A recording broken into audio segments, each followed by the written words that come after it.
Hi, and welcome to PowerPoints. We're here in Kansas City at the world headquarters for Black Veatch.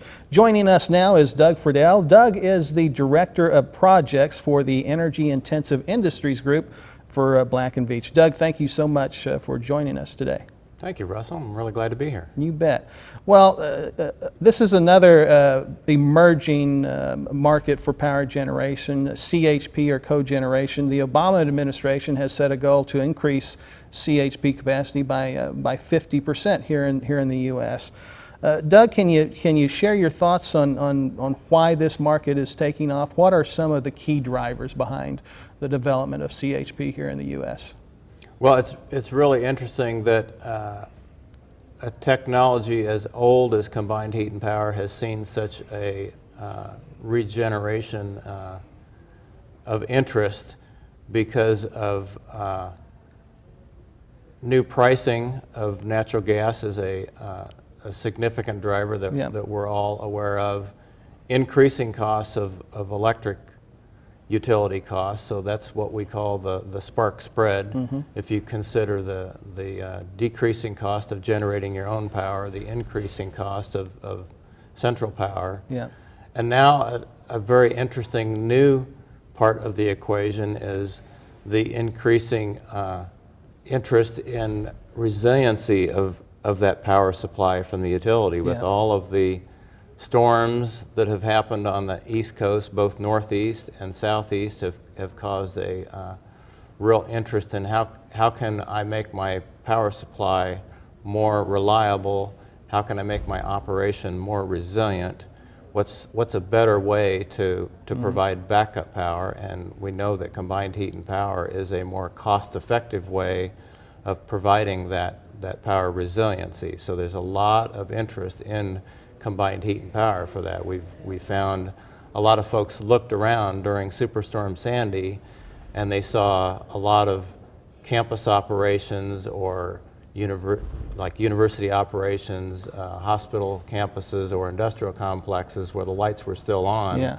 And they asked that question, why are my lights off and their lights are still on? What's going on? Well, the answer was that they had a combined heat and power plant that was independent of the grid. And they had made that investment, they had maintained the operations, the maintenance of those facilities. So combined heat and power has got a lot of interest today because of those kind of situations. And the efficiency is incredible. The efficiency rates on some of these projects are as high as 75%? Yeah, if you look at a separate heat and power operation where you buy your power from the grid and you generate your own thermal energy with boilers at your plant, that separate heat and power efficiency is about 35%, say, give or take a little bit. If you generate your own power and you recover that heat locally and use it in a beneficial way, that combined heat and power operation at your on-site facility of distributed generation versus the central generation is about 75% efficient. So it's about twice as efficient as our traditional normal way of doing power off the grid and generating our own heat today. So it's very, very efficient, and if you can buy your thermal energy gas cost effectively and generate that power yourself and capture that heat and use it beneficially, as I said, then it can be very, very cost effective.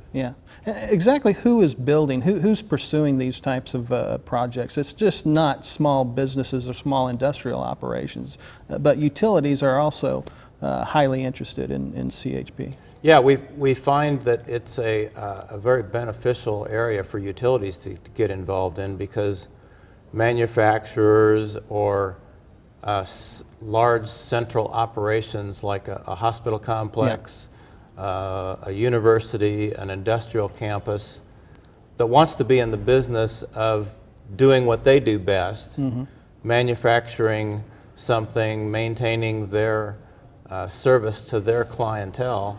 They don't really want to be in the business of generating power. A utility is in the business of generating power. That's what they do. So it makes a very, what I want to call a symbiotic relationship to form that partnership and have a utility come in and assist with that operation. Yeah. Come in and generate that power, recover the heat from that power generation cycle, and circulate that heat in some partnership arrangement with that campus, I want to call it, that Right. large central operation, and work together to supply that utility. Yeah. And it's a very cost-effective way to do that because, as I said, the utility is in the business of doing that, where the manufacturing operation or that central campus operation is not in the business of doing that. It's not their core business. It's not their core business, and they don't want to invest in that. Yeah.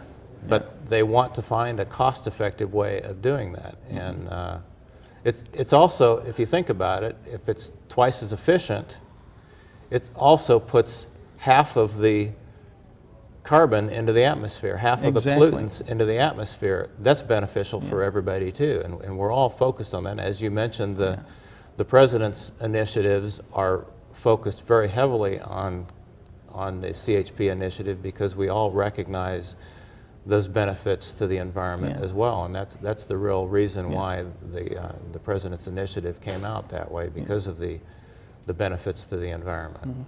Now, as you mentioned, there's nothing new about CHP or cogeneration. It's been around for a long time, but today's CHP projects, they're a lot different than your grandfather's CHP projects. How are today's CHP projects different? Well, the technology that we use today is very, very efficient to begin with. The equipment can run for many hours before they have to be shut down for maintenance. We have technologies that monitor the equipment and can be operated. They can even be operated remotely. We have a lot of these kind of systems that have remote operations. Black Veatch is involved a lot in these kind of operations where we actually, from this building right here, we monitor a lot of systems remotely and provide technologies and provide recommendations to folks on what the system operations are and what kind of improvements could be made to improve operations. So the equipment available today is much different than it was 150 years ago for basic efficiencies, basic operation technologies, what improvements could be made, what the operating characteristics are, the performance of the equipment today. So it's very reliable. You don't have to have as many operators on site today. Those kind of things are available. So there's no reason for any of the owners to be afraid of these kind of technologies. You know, they're maybe used to a boiler and a steam turbine, and some of them might be concerned about things like a combustion turbine that are more efficient. Those technologies are very reliable today, and they're very safe, and there's lots of monitoring systems that come with the technology that can be applied. Yeah, I think it's a trend that's here to stay, and it's not going away anytime soon. Why should utilities promote CHP development? Why is it important that utilities invest in these types of projects moving forward? Well, I think it's important for the utilities to expand their portfolio, if you will, to add these high efficiency technologies to the systems that they have today, to improve their efficiency across their portfolio, to improve their carbon footprint across the portfolio, and to reach out to their customers to serve this need that the customers had, because as I mentioned, the customers are reluctant to make this kind of investment because it is a long-term investment. Right. It is a high capital investment that the customers would need to make to do this kind of thing, and it's a business that the utilities are in, so it's an opportunity to achieve some significant revenue enhancement that the utilities have to do a distributed generation application other than just renewables, to take this high efficiency step that's available to them. Well, it's absolutely another big trend in power generation today, and it's a trend that our readers at Power Engineering are very interested in. Doug, thank you so much for your time, and we look forward to seeing the results of all your hard work. Well, I appreciate the opportunity to talk about it. It's one of my favorite subjects, actually, Russell. Thank you. Thank you.